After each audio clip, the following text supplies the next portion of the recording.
Welcome to the Bill Levinson Experience, a motivational podcast relating to the insurance brokerage industry and business in general. And now, here's Bill Levinson. Okay, here we are sitting together in the Levinson and Associates conference room, January 2024, first episode ever with the Bill Levinson Experience podcast. Super excited to be sitting here with two of my good friends and in my personal life, my business life, every life. So it's a real treat for me, a real treat for everyone, and we're excited to dive in. So I'm just going to kind of lay this out a little bit so the audience understands the strategy, the layout, and how we all kind of fit into this model. So as you know, Bill Levinson, Levinson and Associates. With me today, we have Mr. Mike Savage, who I met almost 20 years ago. He was Tony Robbins' right-hand man for many, many years, taught from Tony, as a matter of fact, and helped me on a personal level and then on a business level as well. I've watched him grow through the years, and today he's this successful family man that's involved in many, many things. And the way this whole thing worked out was crazy, but it all worked out, which is awesome. So here he is sitting to my right. Mike, do you want to say hello? Yeah, hey. What's up? First of all, excited to be here. I spent time in this conference room with you and your team for years. So looking forward to this conversation. I think it'll be fun. Oh, yeah. Yeah, I'm looking forward to it. Thank you for coming and taking the time. Emmanuel, we go back about 7 years now. Also became good friends as well. Emmanuel is very, very unique, very successful. As you know, we have over 20,000 agents. They always talk about the 80-20 rule, 80% being kind of the norm, and then 20% go out and crush it. Emmanuel is literally in like the top 3 to 5% of our entire agent database. So he's crushing it. What he's doing is special. It's unique. Not only is he helping himself, his family, but plenty of customers, clients, families, and changing people's lives, including some agents that he works with. So I just want to also say thank you to you for taking the time, coming down. This all came up in like a week's notice. So I really appreciate you being here with us. Sure, yeah, no, appreciate it. Yeah, good stuff. Okay, so what we're going to talk about today. So here you have the wholesaler, IMO, right, for over almost 25 years now. You have the ultimate mentor / life coach / entrepreneur now, right, Mike Savage. And then you have the ultimate, top of the table MDRT type of agency, Emmanuel Mankiewicz. And you're probably thinking, okay, what are we going to learn today, right? We know the audience is made up of insurance agents, real estate agents, friends of mine, people from the gym, the car group, all the above. And we literally have thousands and thousands of people listening now all over the world, which is amazing because initially this was supposed to be just for insurance agents and it just kind of went from there. And I remember this was actually Gary Vaynerchuk's idea with this whole podcast like 6 years ago now. And, here we are. I try to do one episode a month. And this is, like I said, the first one in 24. And you're probably thinking, what am I going to learn from these three guys today? So you're going to learn a lot. Number one, it's a new year. And I don't care what part of the industry you're in or outside of the industry. There's a lot of challenges going on right now. I think we're going to be in a better place this year is my gut feeling. And I also want to say, as far as our industry, I feel that there's never been a better time because people know they need life insurance now. Like before, the younger generation in their 20s and 30s, they were like, oh, life insurance, this is for when you're 50, 60 years old and you're not healthy. And they're realizing that, no, you know what? Before I get married and have children, I need to lock down a policy and get premium so inexpensive so we can afford it and lock it in now. So it's becoming almost like a trendy thing, I feel. So as an insurance agent, the sky is the limit. There's never been a better time in lots of industries around us. And I'm sure you could shed some light. You're obviously involved in other industries outside of insurance as well. But, what are you seeing out there, feeling, just the pulse of the country and the business world? Yeah, I mean, tight economic times cause people to give much better attention to not only their short-term economics, but figuring out how to build that safety buffer long-term. And you're right. The younger generation isn't looking this as a maybe or someday. They're looking at not being in the situation that maybe their parents or their grandparents are in, where they're, some of the baby boomers came to their later stage in life, in their 70s, didn't have protection. They had a little bit of offense in their investments and no defense. Yeah. And unfortunately, without the defense, they weren't in the position they really wanted to be in. And so these kids are acting much earlier because they've seen the pain of not preparing, and they're getting into great vehicles to take care of themselves later in life, not just from a financial standpoint, but a lot of them are understanding the tax efficiency. Yeah. And it's a much broader understanding today than it was even 10 years ago. And I think, tighter economic times are actually working in favor of people being more responsible to take care of themselves long term. Yeah, no, that's a good analogy. I totally agree. Yeah, that's great. And the tax part's a huge deal too. And the social media. Yeah. Yes. Now there are people educating and saying, "Hey, you can borrow against these policies. You can mitigate your tax exposure." And a lot of guys are out there explaining it in layman's terms, which is helping people understand there's way more out there. And you guys know this. Typically, only the wealthy understood how to use these things. Yep. And it's becoming common knowledge, which means more and more people are going to access it. Yes. No, that's a great point. Yep. And the internet is what sped up all of this. And YouTube videos. 100% YouTube. Yeah. And from your side, what's your gut? What's your I would agree. I mean, I've seen a lot of younger people that are like, I'm not having to even introduce them to the concept of index universal life or whole life insurance or different products. They already know about it, they just haven't taken action yet. And so that's been a major change from what I've seen when I started 15 years ago, where nobody even knew what whole life insurance was, nobody knew what universal life was. And I'm seeing a lot of actually single people that they have no dependents, but they're saying, I want to get life insurance. And I'm even asking them, well, why do you want to get it? And they're like, well, I don't know. I think I should. And so that's been a game changer, where before it was always like the married couples and, people with kids or whatever, their parent taking care of their parents. But a lot of single people saying, I want to get a policy. Even if it's just a term policy, at least they know like this is just a good financial decision. And that probably was the mindset, who knows, 50, 60, 70 years ago, where everybody had some type of life insurance, so yeah, you're right. Yeah, it's definitely changed tremendously. And I think finally the industry is starting to catch up technology wise, which we've never seen before. I think COVID kind of sped that up about 3-4 years ago, because there were still companies and products that were saying, hey, you still have to see a client face to face, right? I mean, right before COVID. And then literally, it's like the life insurance industry sped up. They made up like the last 30 years in 6 months, with e-apps and e-policy delivery.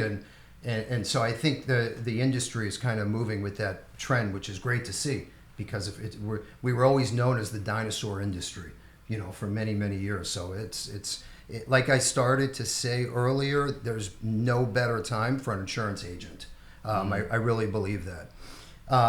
Okay, so let's switch gears for a second and talk about just, life in general, challenges, motivation, right? Because the way this whole episode kind of came to the surface was because of life's challenges and you reaching out and me getting Mike involved and making an introduction. And, no matter what industry you're in, actually, no matter what part of the world you're in, we all have these challenges. I don't care if you're making 10 million a year or 10,000 a year. There's always ups and downs. So I'm just going to share a quick story that nobody knows. I haven't even spoken about this yet. I was going to kind of keep it to myself, and I was going to also share at the expo, which happens to be coming up April 12th. So I'll give myself a little plug there. April 12th, 2024. Yeah, make sure you're registered. So if you know me pretty well, I'm into sports cars, fancy cars. As you can see, there's a picture on the wall. You know this. So I do track days, track events. Since I was a kid, I used to race dirt bikes, and We have like a Sunday track day. We have a whole culture that's built around, the sports car, exotic car world, friends, networking. I mean, it's been something I've been a part of for my whole life, basically.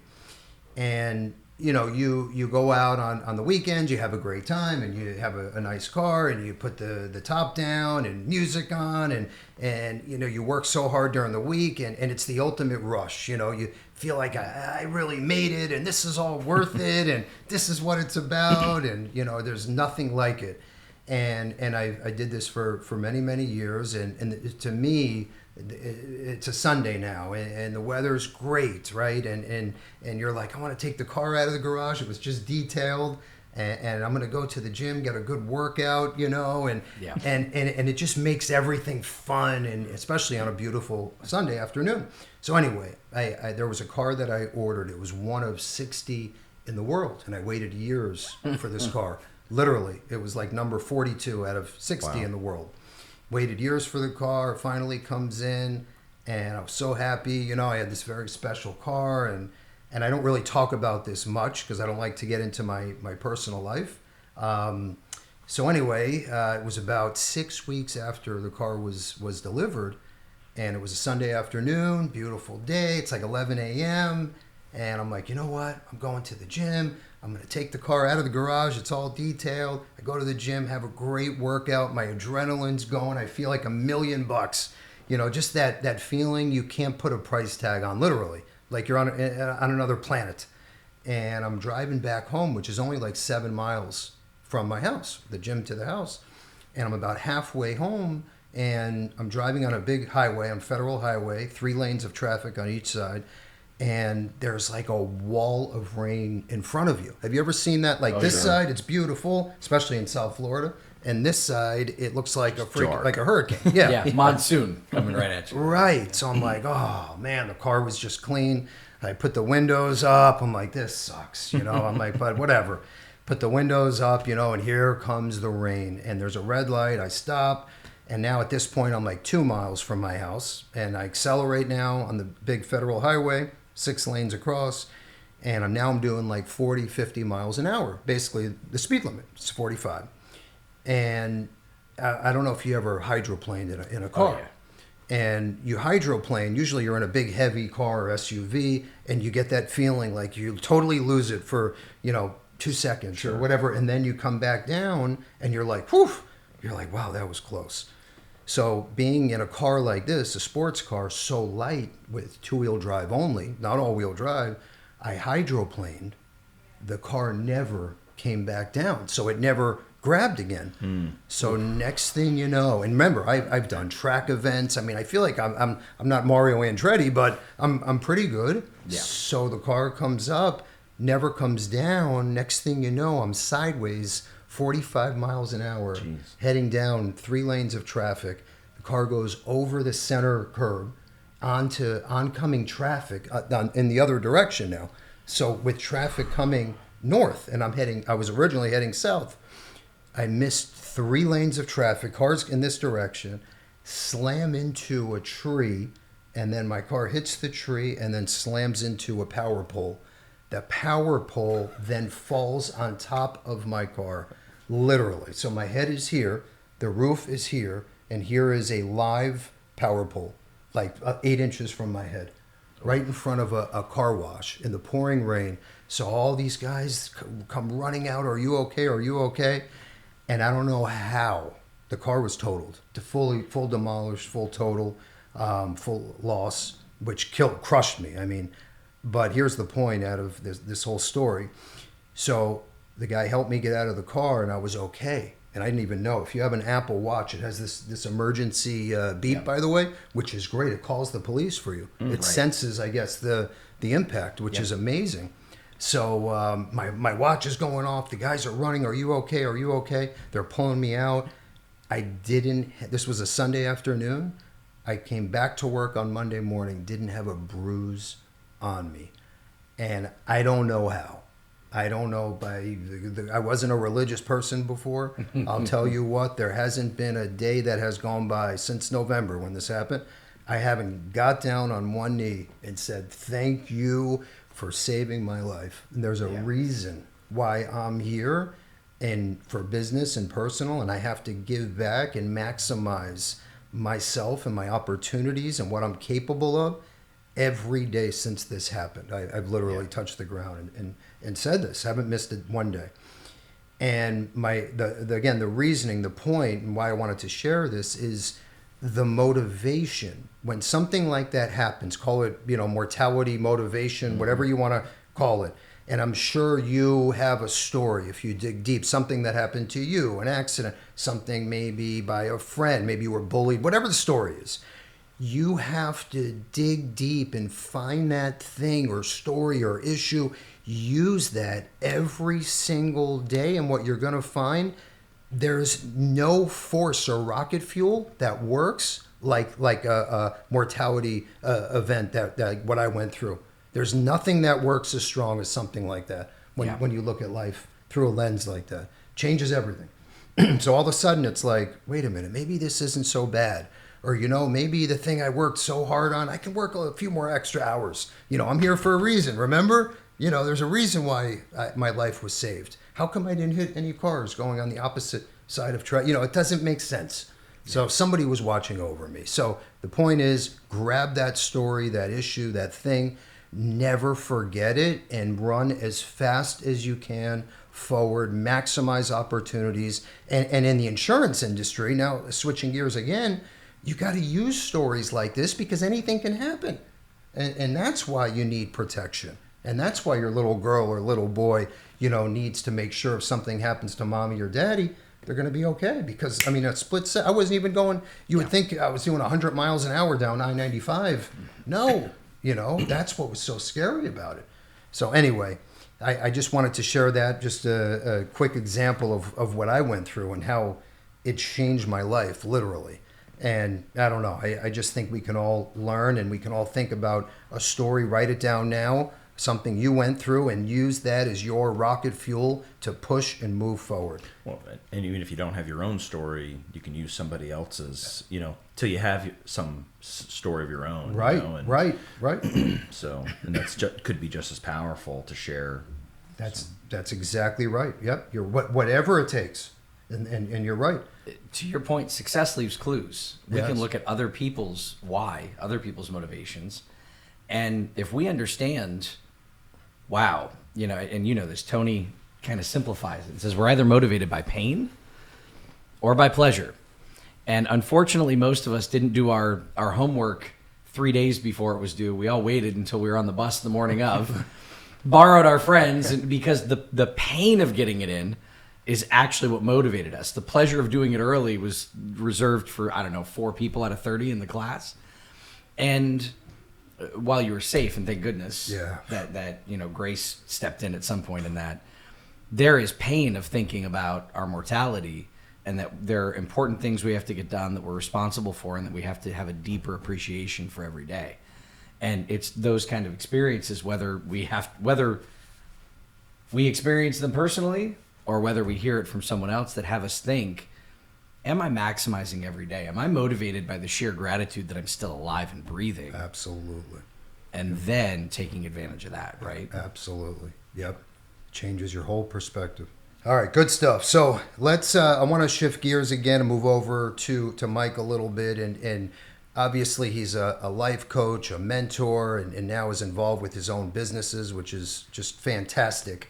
But just if we can talk a little bit about in your life coach days, I know you still have some clients that you do take on occasionally if it's a good fit for everyone.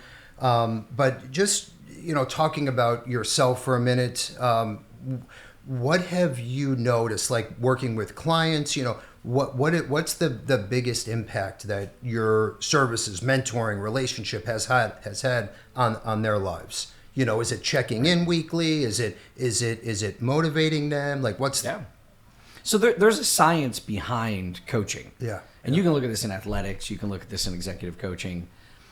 We all have good intentions. Every human sets out to do something, whether it's achieve something in business or with their family or in sports. Their intention is to get better, to improve, to succeed in some way. Yeah.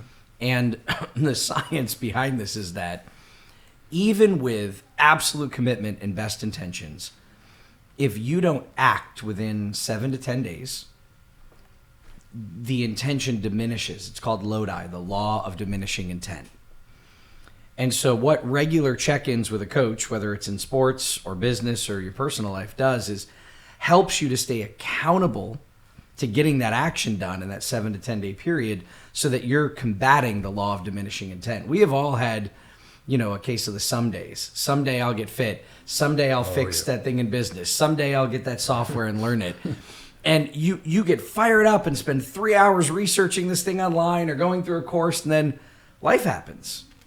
And a coach's role really more, and this is in studies, if you look at any organizational coaching, the number one reason that people come to coaching is accountability. And your family, unfortunately, have interesting filters. Your friends have interesting filters. When they hold you accountable, they also tend to poke at every insecurity they know about you.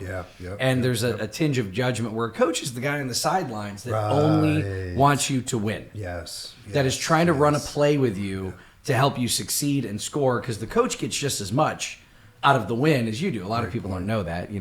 Most good coaches will admit selfishly, like, we win through our clients. That was actually my next question. That's so funny you said that. But the science behind it, really, the benefit is you're combating the law of diminishing intent by engaging in mentorship, coaching, masterminds.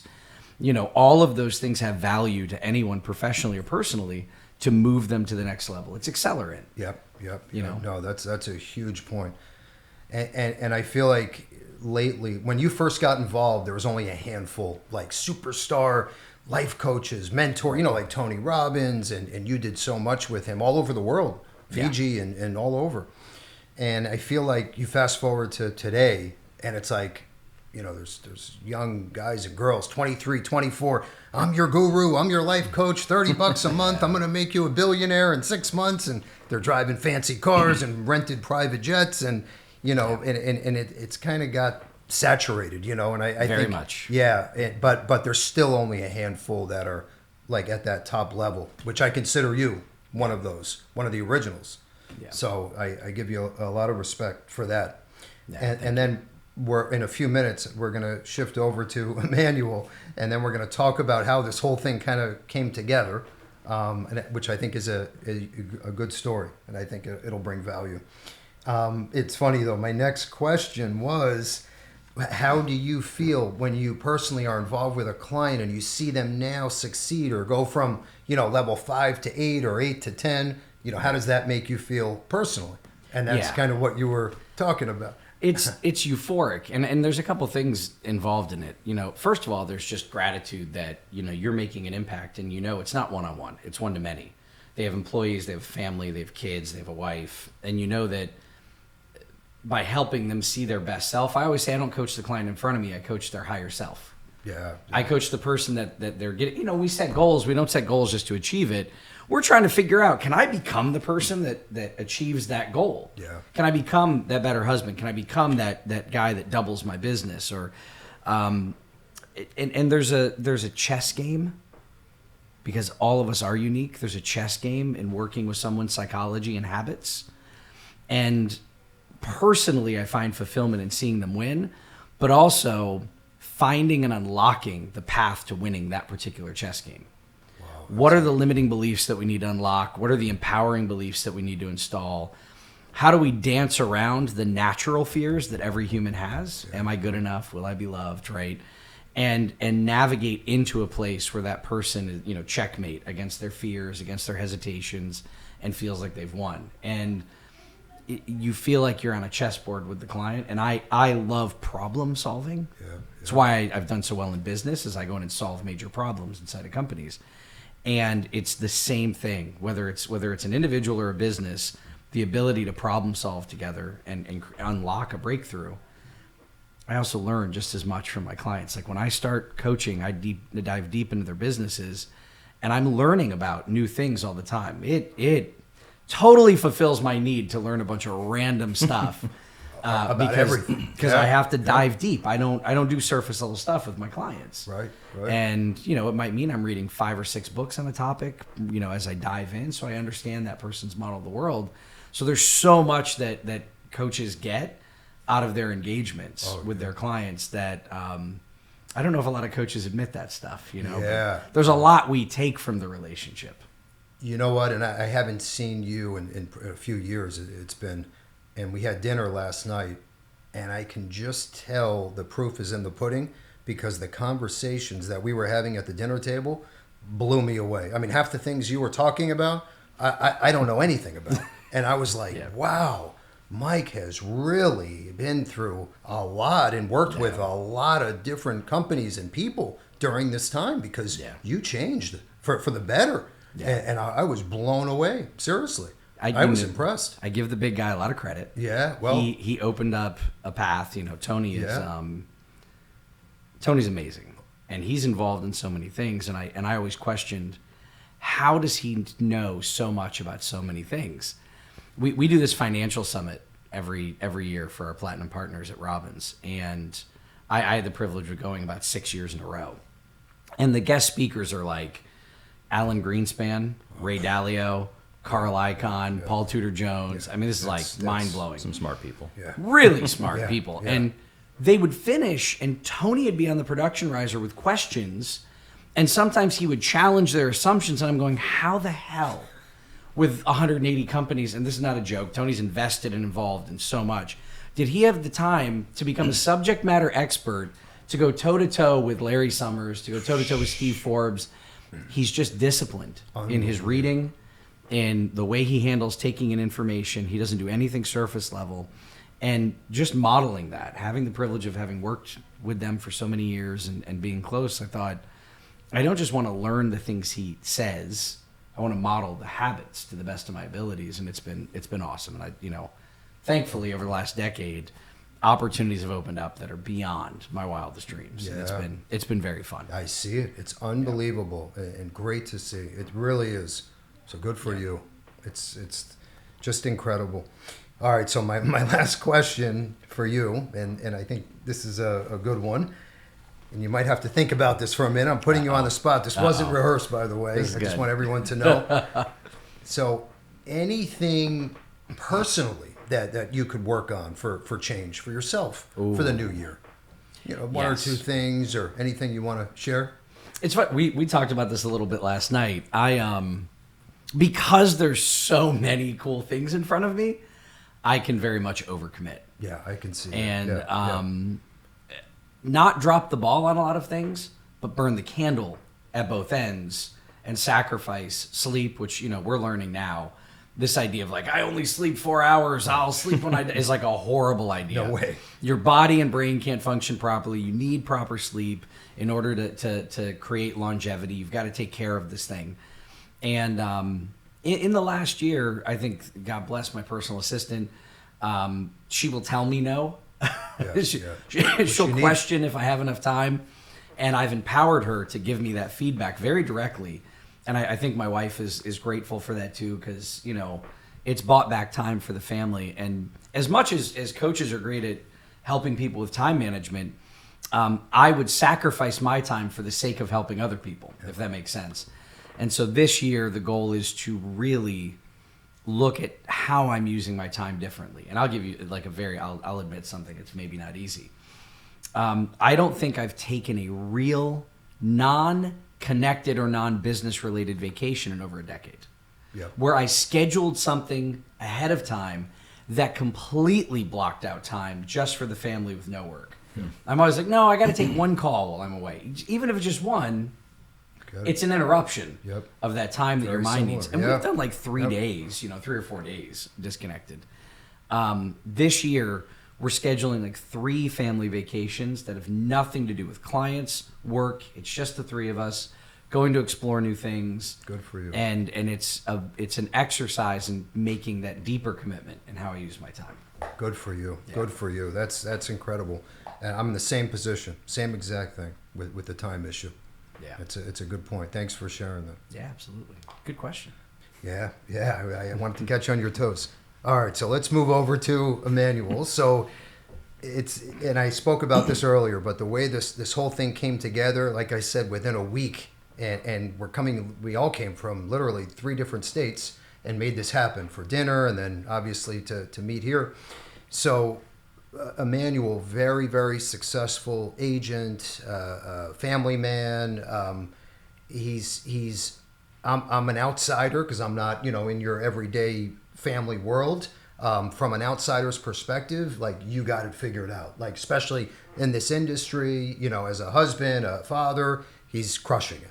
I can promise you that. I mean, I don't know all that stuff, but maybe just I'm saying it from my side. Okay. From my Perception. perspective. Okay. Perception. Yeah. By the way, I sat down at dinner with him and his family. That was 2-3 months ago. So it's in that realm, let's say. So he's got it pretty much figured out. But anyway, here's what happened. Long story short, it's a new year. We're all trying to set our goals and we want to have our accomplishments laid out and figure out, how we're going to get there, the roadmap. So he reached out to me saying, hey, I have just some challenges. And, do you have anyone that you could recommend to me that can speak to me, and maybe a life coach, mentor, call it whatever you want. That's when I reached out to Mike immediately, because I would never introduce you to anyone I didn't trust and have 100% confidence in. And I told you that.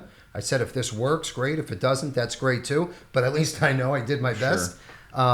But anyway, what I wanted you to just share with the audience is some of your challenges are, that you kind of figured it out on one side and it's not quite as challenging anymore. Even though you're very successful and growing your business, you still want to, and can you share about, coming up with maybe a new strategy, maybe a training platform for other agents to learn from? Sure.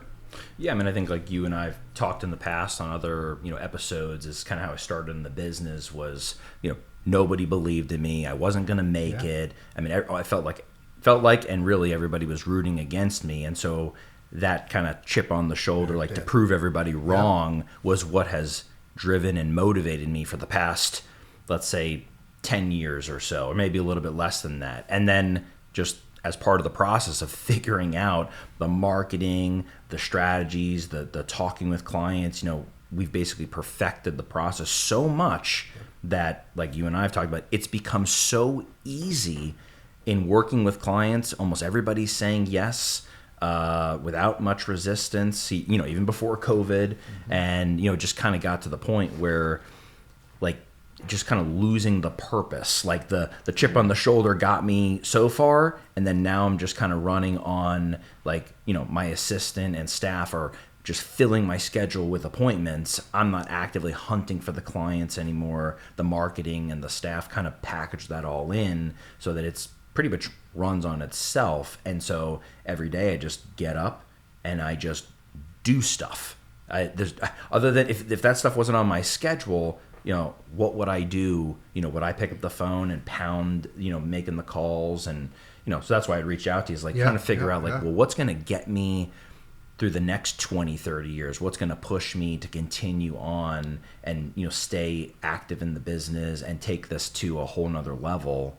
And just trying to find new purpose, because obviously if in success, you make money, you have assets, you build things up, but at some point you can only eat so many lobster bombs, I knew this was coming. This is from last night, by the way, at dinner. There's only so many things you can do. How many vacations, once you see the world. I mean, this obviously you spend your whole life and never see the whole world, but there's places you want to go, and then once you do it, it's like, well, what's next, and how are you going to get to feeling fulfilled in finding a grander purpose? Yes. So, I was kind of like soul searching to figure out, okay, well, what is that for me? What is gonna keep me engaged? And because I've heard a lot of people in this industry, they reached crazy levels of success, and then all of a sudden they go and do something else. They leave the business. They're no longer doing financial planning, and they go open a franchise, or they go into venture capital, work, or so. And it always blew my mind. Like, wait a second, you were making $1 million a year, $2 million a year, or whatever the number is, and then you just decided to go leave that. So that's where I don't want to find myself where I just get burned out and give up on what is working. Very smart. The first step is being self-aware Right. And knowing that, because you're still a young man. It's not like you're at close to retirement age. You're just getting started, in a lot of people's eyes. But the first step is the self-awareness part, to say, hey, it's a new year and I got to change a little something. And to keep this thing moving and growing and challenged. Well, sure. And also, like we talked about last night at dinner, just feeling guilty about not being great.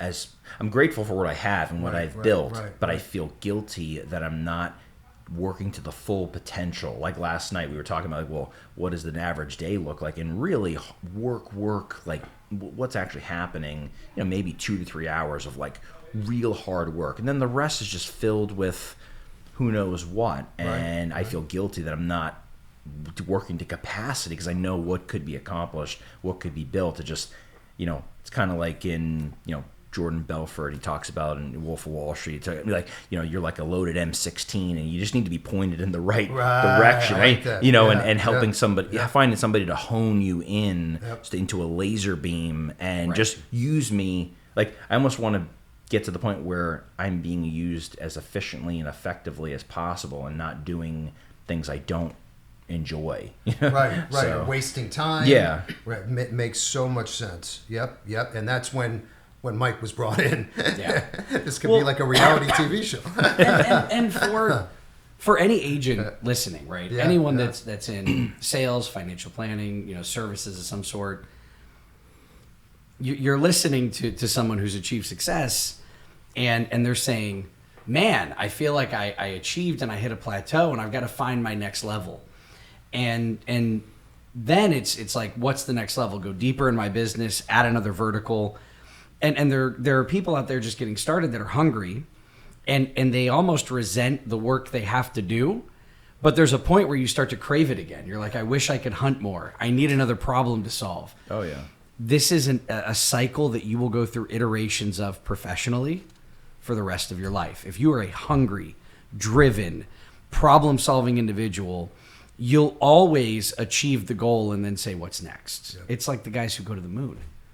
Okay, so you go to the moon, you land back on Earth, and you go, now all right, now what am I going to do? Open a Burger King? Like, Mars. And so you've got to constantly create, and I think that's an important word. You have to create your compelling future. Most of us, either through family or through circumstances, and I love that, your motivator initially was like, I'm going to show you guys, like, please tell me I can't do this. Sure. Watch this, hold my beer. But there comes a point where you have to look and go, it's my responsibility to create the next challenge. Nobody's going to put it in front of me. I've slayed the dragon, and now my next challenge maybe is, okay, I have no more dragons. Now I got to build a kingdom. Yep. And it's hard for people when they have a blank canvas. Most artists, when they're looking at a white canvas, it's their biggest fear. And what I've learned, I went through art school. What I learned is, don't try to make the canvas perfect. Go sketch. Do a lot of sketches. Try new things. Play without the attachment of it being the perfect canvas. And at some point, you land on a sketch and you go, that's it. And then you expand Start. Then you start on the canvas. And people whether it's new agents hitting a plateau or someone who's done well and it's time to go to the next level, sketch a little bit. You don't have to go immediately into the next thing. Give yourself permission to enjoy the plateau, sketch, and when the map is clear, then you start the next climb. But, what you're going through is not uncommon in that a lot of people achieve. This is why achievers seek out, mentorship, circles of influence, because they understand, like, to get to the next level, it's the fuel of a chip on a shoulder got me so far, but the thing that got me here isn't going to get me there. Sure. And Well, I was talking with a couple of my buddies as I was doing the cold plunge every night, in the icy pool, and was trying to distract myself from the 28 degrees, and saying like that's one of the problems. I feel like I've gotten to the point where I've superseded anyone who was around me, kind of in the business, and I'm not surrounding myself with people that are at that higher level to aspire to, and just kind of gotten to the point where now when I'm like, I want to get to that next thing, the people around you go, well, why would you stop doing, don't change what you're doing, like, it's working, don't mess this up. And so it's kind of like, well, yeah, maybe I shouldn't change anything. Just keep burning away.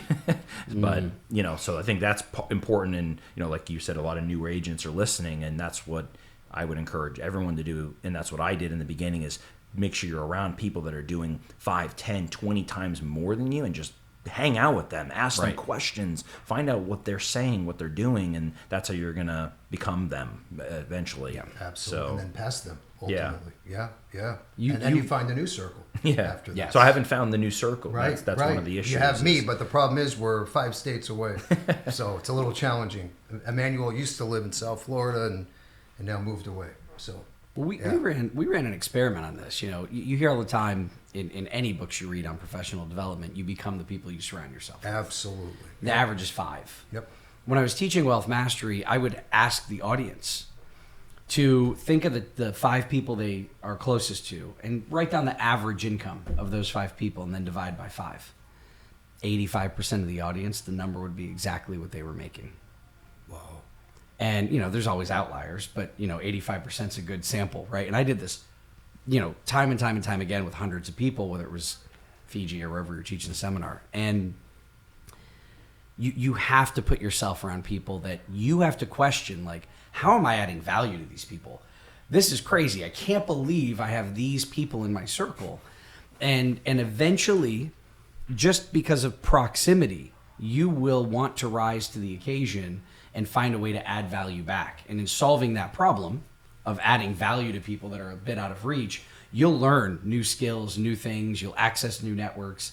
It's a forcing function. And sometimes, if it's not easy to access those circles, you go pay to play. You go pay to be part of a mastermind. You go pay to learn from somebody at the next level. You pay to be part of a car club by buying a really expensive car. It earns your way into a network that you wouldn't otherwise have access to. Exactly right. And that's good for all of us. I can list dozens of people that I played that game with over the years. But there's also the idea that you can give back. And I know you've talked about this, which is there's one thing to go access some people that are playing at a different level. The reverse works too, is if you get a capacity of people that would pay and die to like sit with you for a day because they're all trying to get where you're at, your ability to think and problem solve for them will force you, because you'll learn from each of those young guys or those new hungry agents that are wanting to learn from you. You'll learn in the process from helping them how to solve new problems for yourself as well. And I know you've thought about this. There's guys that would kill to be in your seat, right? Do both, you're guaranteed, right? And this goes back full circle to being a little selfish and helping yourself by helping them, which is what we started with. Yeah. Sure. It's like one gets you there, but if you do both, you're guaranteed to hit that next level that something is telling you need to get to. Yeah, I agree. I just a quick question. So just between the three of us, we're talking about this conversation, and Emmanuel moves to a new state, new city, new friends, new people, new everything. And that's been some of the challenge, right? If you don't mind me speaking for you. What kind of suggestions now, right, by upping his circle or, building out the training plan? I think it should be both, in my opinion. But here he is, meeting new people, and it's not as easy as if you still live down here where you grew up for the last 35 plus years, and you know what I mean? Sure. So what suggestions? Obviously you got to start networking and getting out there a little bit. Yep. Being part of your local chamber of commerce, but getting on the greeting committee. Yeah. Like, be the guy that greets new members into the chamber. Yeah. You're going to meet, the guy starting the franchise, the Aflac guy, the multi-level marketing guy. We all know the usual suspects in the Chamber of Commerce. Yeah. But you go have lunch with these people, and the purpose isn't to make them a client. The purpose is to say, hey, this is what I do, this is what you do.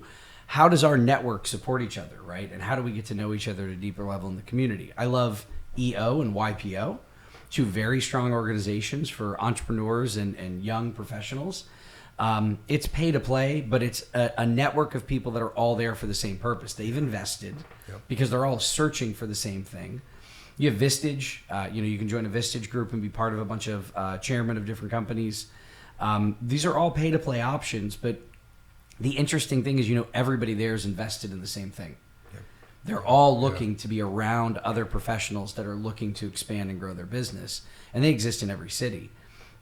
There's online versions of this too. During the pandemic, there was and forgive me, I can't remember the exact name, but there was a function where you do like these 20-minute meetings at lunch, and you could schedule 3 or 4 or 5 a week, and you put in your LinkedIn profile and some information, and they sort of like used AI and machine learning to pair you with people. It's like speed dating. Speed dating for professionals. For business, And you'd get the profile and you could accept or decline.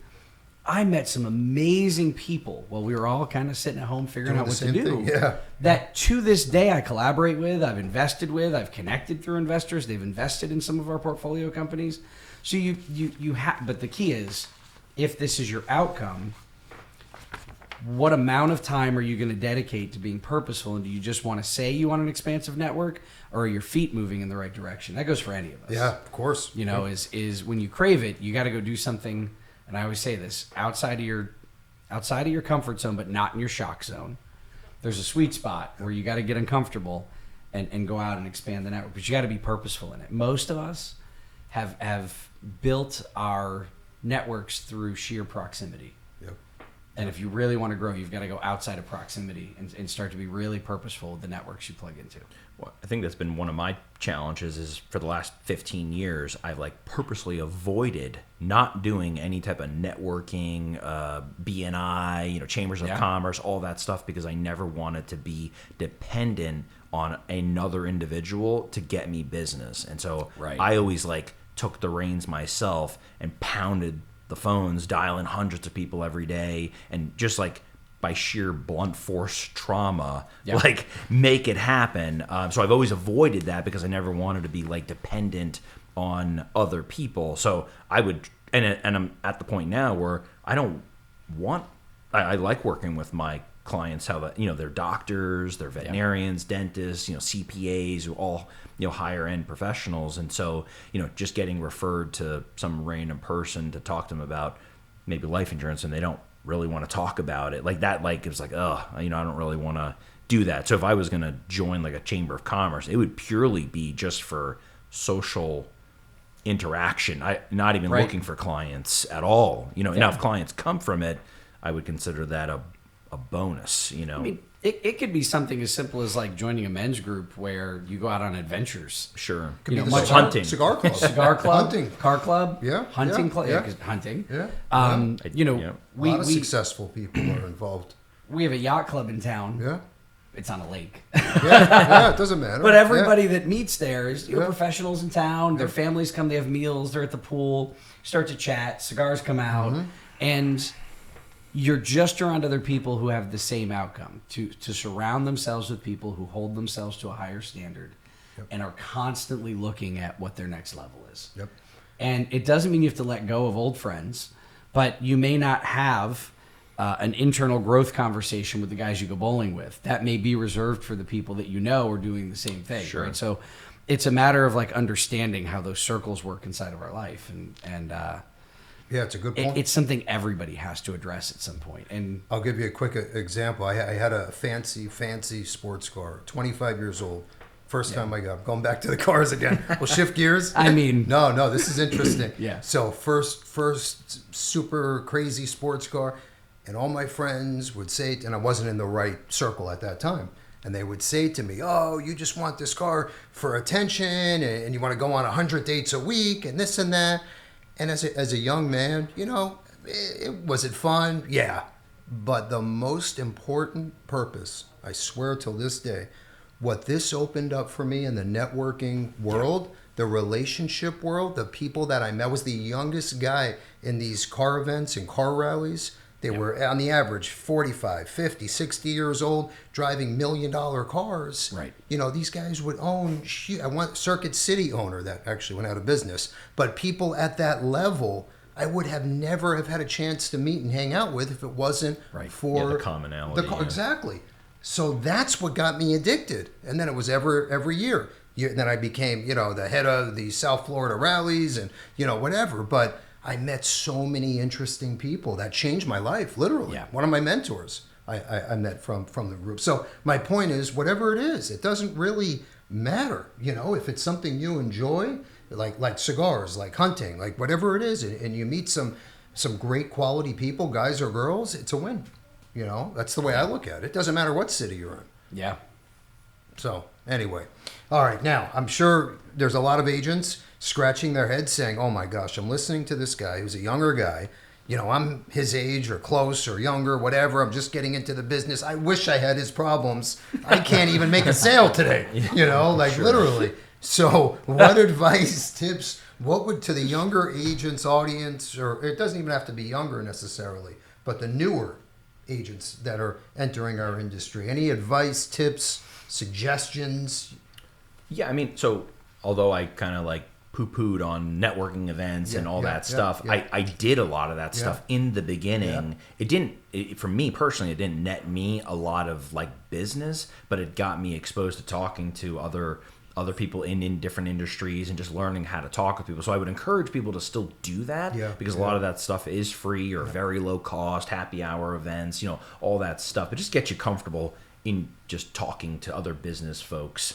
But yeah, I mean, I would just recommend it's focusing on activity. And, we were talking about, I'm helping a younger agent out, back where I am, and just really coaching him on, hey, you got to make X amount of dials every single day and set a very difficult goal that you're going to set X amount of appointments. And, I think with this business, as the banner behind you, there's a million different products and services and strategies and all that stuff. And I think a lot of newer people coming into the industry think that they have to know everything, and they're going to be a planner, and they're going to be, managing somebody's entire portfolio. And that's all high level stuff. But if you can just pick one or two products I did in the beginning, and picking life insurance, disability, and talking to as many people as you can, you have to be willing to do one of two different things. You either have to have a budget to buy leads, and I know you guys have tons of different lead programs. There's all kinds of lead vendors, so you have to have a budget for that. Or if you have $0 and no budget and all you have is time, you got to pick up the phone and dial. You got to pick a target market. I don't care if it's calling attorneys, if it's calling plumbers. You really hone in and niche in on something and say, hey, I'm calling about low cost life insurance, for plumbers or for attorneys or for CPAs. And you're going to make a lot of dials, but find people that are, because people are looking for all the products that you guys offer. It's who's going to get to them. Almost become like a specialist. Yeah. Right. For that group. Similar to what you did with doctor's benefits. With your company. Yep. Yeah. Brilliant. Yeah. Brilliant. But it wasn't always doctor's benefits. It was, right. prior to that, we were working with attorneys. And before that, we were working with teachers, so you just kind of level up, over time. And, but yeah, there's something about learning how to have a very precise conversation to a certain demographic, and you become the subject matter expert in that. We became the teacher experts. We knew their benefits inside and out. Studied it. Confident. Yeah. And of course that built credibility, and same thing, working with the attorneys, and then eventually going towards the doctors and business owners. But yeah, as far as advice, you have to have high activity. I mean, a lot of agents say they want to make a lot of money and they want to be very successful, but then they put in $10,000 a year effort, make a couple calls here and there. I mean, you got to be making lots of dials, got to be going to lots of events and networking and just grinding. I mean, that's the way to do it. There's no easy way. There's no overnight success. And the people that do have overnight success usually are out of the business within maybe 2 years as they burn through their natural market and their higher net worth friends and things like that. They'll make a couple sales, and then next because they didn't build a replicatable system that they could feed every day, they're out. I mean, I saw it. Or took a shortcut and got in trouble with their license. Yeah. You've seen that happen a lot. Sure. So you got to do it the right way, and it's not overnight. It's not even in a year or two. It takes time. So yeah, those are great suggestions. And here we are. We're sitting here, right, for almost 45, 50 minutes now. The goal is that you can walk away with these nuggets, right, from the three of us, and hopefully you wrote down some great notes and nuggets, and you can utilize a lot of this. what I want to do real fast before we wrap up is I'm going to share Mike's contact info on social media where you can reach out to him, and Emmanuel's too. Because you also might be thinking, hey, I'm just getting in the industry. I'd love to work with a guy like this if it's a good fit. So you can definitely reach out to him, and we can try to make that happen for you as well.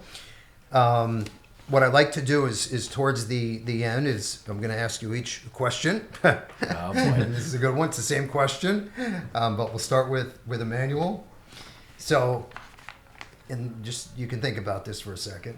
If you and we're all pretty close to the same age. So roughly, ask the question first, then ask Michael, and I'll think while he's answering. Yeah, that's a good one. So the question is, and no, you don't get any. Okay. You don't get more than. I only get a 5 minute. seconds. Okay. So the question is, and think about this like deeply. If you could go back 15 years ago to the younger Emmanuel, anything that you would have done a little differently to be even more successful, even a better person, personal business, whatever.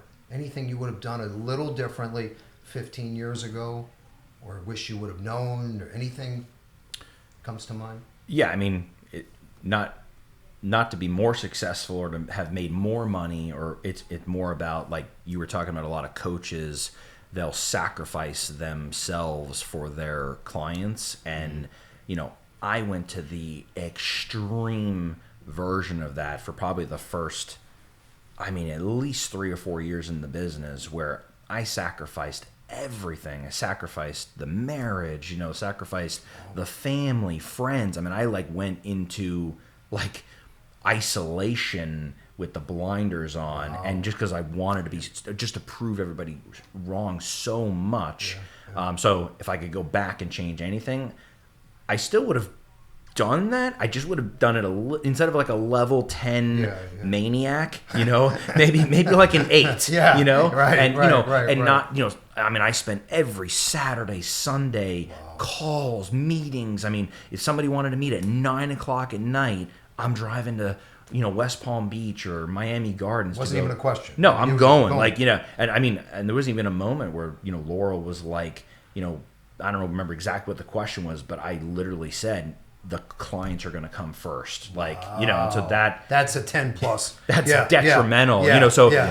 For me, it would be dialing back that and prioritizing, more the family, the friends, the relationships, because now I'm successful because I went into that dark space. Right. But at the same time, it's so many things could have been a lot better, so, but yeah, it's just more about putting some limits, and now I can put those limitations. I can say, I'm not meeting with people after 5:00. Right. I'm not doing But you Saturday. earn that. You earn that over the years. True. By putting in the time and effort. Yeah, but I think a lot of new agents, they can still put constraints on themselves, because I'm sure I came off as desperate. Somebody said, well, can you meet with me on Saturday at 2 p.m.? And I'm like, oh yeah, I'll just drop everything I'm doing and cancel my family plans and I'll meet with you. When in reality, I should have said, no, unfortunately that's family time. I can meet with you during the week, and we can make an exception. I can meet with you early in the morning, or we can meet in an evening, but we can't do the weekends. And typically that would work to your advantage. Yeah, it would create this guy's a real professional. He's not just going to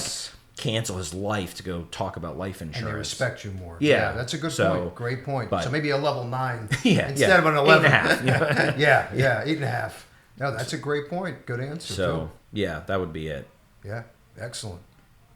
Michael? Oh boy. I have 2 pieces. One very similar, right? In that working for Tony, traveling, having on average 100 clients on my roster at a time, and owning a retail business, and being in a relationship, something had to give at some point. And I think back then, mine was a little different. My wife is just as driven and is an extremely successful coach in her own right. And I think I had an expectation that she would understand, right? Or that my friends, who I also neglected heavily, who were beautiful people, would understand.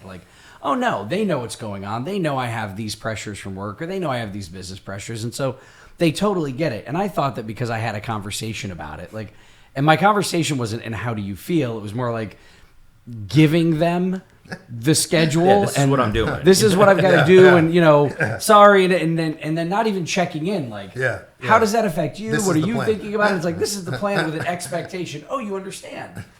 Get with the program. And I think me having the expectation that they understood without checking in on that second level consequence of, and how does that make you feel, or how does that work for you? I completely missed that second part. And the expectation was only with the people that were closest to me. Because I thought, well, they know my intentions are that one day, someday, after all of this is settled and there's a well-oiled machine, that of course I'm going to spend some time. And oof, Right. what a freaking mistake, and God knows I worked with 100 clients on this and gave them the exact opposite coaching that I was doing, right? But this is why coaches have coaches. I remember when my coach just leaned into me. Her name was Lori, and she's like, one of the biggest breakthroughs when I started with Lori, and she was probably one of the greatest coaches in my life. She said, well, my coaching hours are, and I went, coaching hours? Like, I'd leave dinner to go take a client call, right? Same thing. Yeah. We'd be out with family, and I'm sorry, I got to, go out to the car for a minute and take a coaching client. Like, what? And she said, coaching hours. I thought, oh, that's a good idea. And I was like 10 years into this. Never thought of that. Never thought of that. Oh, I don't have to wake up at 3 a.m. to talk to my clients in Australia. I can have them wake up a little early. Nuts. And then I think the other piece, too, is I expected at 30 that I was supposed to be where I would likely be at 50. And it's not, there's this whole thing about SMART goals. And I mean, like, they teach this in schools now. But the R in SMART stands for realistic. If you're making $300,000 a year and you're expecting that you hit $1 million the next year, would you be grateful if you just made $5 million? If next year you went from 300 to 500, would you be happy? Yeah.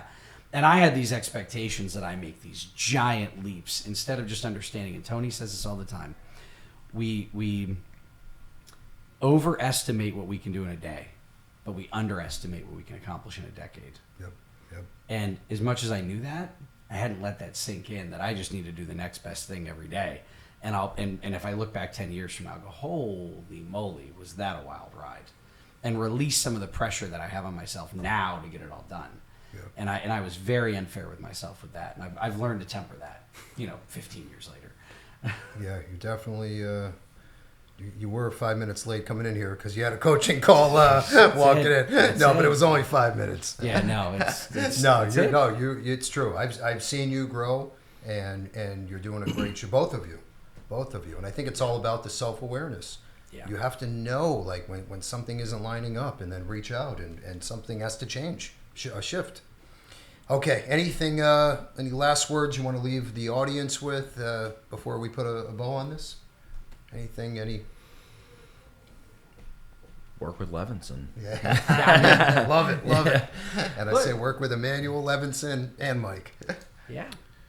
Well, no, I mean, when I was like looking for new organizations to work with years ago, when I don't even know how I stumbled upon your website, but you were talking about it last night. How you referred somebody over to Bill and his team. I was like, saw this website. I was like, this is something I have never seen before. Like, these guys are doing something different with like the layout of the website, the technology, the sell while you sleep. I mean, there was just like so many things. I was like, this is not like your average IMO that says, oh, send us your business and, we'll process it. And then that's what we do. But you guys were like on the front end of the technology, and that's why we brought Doctor's Benefits over to you guys, because I knew if we were going to do high volume, I mean, you guys can handle it and process it in a timely manner, and then also be able to, have your dad, pick up the phone and call these companies and, do the best thing for the client. Where never before would I, shameless plug for you, nobody's ever picked up the phone at any of the other companies I worked with to try and get me a better offer on a case or to get me an approval. Nobody's ever done that. And you guys do it almost on every single one of my, high risk cases and things like that. So thank you for saying I appreciate everything you guys do. Thank you, and same here. We so appreciate it. Thanks for saying that. Yeah. Mike. Yeah. I agree.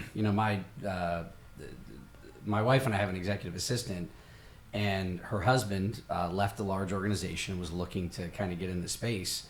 And I sat him down and said, "This is where you're going." And he's been working with Bill and Carrie and the team, and he loves it, and he's seeing great success, and he loves all the support he gets.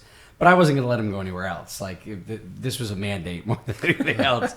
But knowing you guys for almost 2 decades, it was like, this is the only place I'm going to let somebody go. Like, I'll fight you if you try to go somewhere else. And very appreciative. They're like family to us. Oh, yeah. So this girl watched my child for 5 years and has my bank account. So they're very close. But the other piece is this: if you're a new agent, make yourself the customer first, right? Eat your own cooking. If you don't have your policies in place, if you haven't done the work to set yourself up, you're not going to have congruency at the table when you're influencing other people. So make sure you're eating your own cooking. And I really believe right now, it's one of the best times to help people build long-term wealth. We're at this shift where more people have access to things that can help set them up long-term. And a lot of people know offense. It's, let me go invest in this stock or in this company, or I'll get these currencies or Bitcoin. That's all offensive. And if you go make $1 million on offense in your investments, but you haven't set up any defense, you now have to pay 30 to 40% of that in taxes and fees. And what a lot of these products do is set up your defense, where you've made the money and now you have a place to put it that reduces your tax exposure and helps you keep more of it, right? Not only for yourself, but for your family long term. Tax efficiency is the way ultra wealth individual, high net worth individuals and the ultra wealthy build their wealth. You can make the same amount as them, but if you don't have tax efficiency, they're now earning 30 or 40% more and they're able to invest. Sure. Get your defensive strategy, right? And make sure, for the agents out there, that you're talking to people about offense and defense and making sure they understand why this stuff is so important. It is critical for building long-term wealth. And if that's not part of your story, if you haven't done that for yourself, start there and you will see a shift in the way you do business. Yeah, Sure. I love it. Well, and also using examples of talking about hey, well, why does Bank of America, why does Wells Fargo, why does, all these big banks, why do they have billions of dollars of cash value inside life insurance? Not death benefit, but cash value. Oh, Yep. They're lending it out to us, the consumers, at now 6, 7, 8% interest rates, and they're still earning on their cash value, getting double Absolutely. use of that. So it's like, hey, well, if the billionaires and the trillionaires can do it, so can everybody else. Take advantage. Right. Like taxes and leverage. That's where the wealthy are, That's it. expanding their net worth, and everybody can do that on some, some level. And that's where life insurance shines. Yeah, It's critical. Yeah, that's a great point. Okay, and I also want to personally say thank you to each of you. You guys are like family to me for many, many years, and I hope we can keep doing this at least once a year at the minimum. Can we go to Fiji next time? Yes. Yeah, that's going to be. I want to meet Tony set that up. Robbins. Yeah, you know? we'll set that up. I've through- never met through Mike. Tony. And he lives down here now, by the way, so we Yeah. can definitely set up a lunch or something. Hopefully, that would be great. My No treat. pressure. As he Yeah, looks my away, treat. like it's not happening. And we're on record. And so I just want to leave you with 3 things for the audience is and I think it's so important. Number one is to dig deep and find a reason why, your purpose. It could be, like I said, maybe you were bullied as a kid. Maybe you got into a horrible car accident. Maybe it's a competitor. Maybe you're trying to prove someone wrong when you put the beer aside and said, watch this. Whatever it is. Find that thing, put it in front of you, keep it in front of you, and absolutely crush it, demolish it, and do the best you can. And as soon as you reach that level, what's the next one? Find the new strategy. I think that's important. I think maximizing your minutes and not wasting time and being self-aware is a big one for all of us. It doesn't matter what industry. And the last one I think that is very important is to narrow the focus. Don't spread yourself too thin. Yeah. It's very easy. Like we were talking about, we have hundreds of companies, thousands of products. There's hundreds of thousands of markets. You're going to get lost in the shuffle. Narrow the focus. Find your niche. That was a great point. And buckle down. Get to work at a level 8 or 9, not a 10, and make it happen. With that said, I want to thank every one of you for listening and taking the time with us today for the last hour. Hopefully we see you at the expo. If you're not an insurance agent, hopefully you reach out to doctorsbenefits.com, Emmanuel. That's your website. And then Coach Savage, Coach Mike Savage on Instagram. Yeah. You can reach out anytime or reach out to me and I'll make the introduction and do whatever it takes to keep this thing going. So thanks again, everyone. Go out, make it happen, and great selling. Thank you.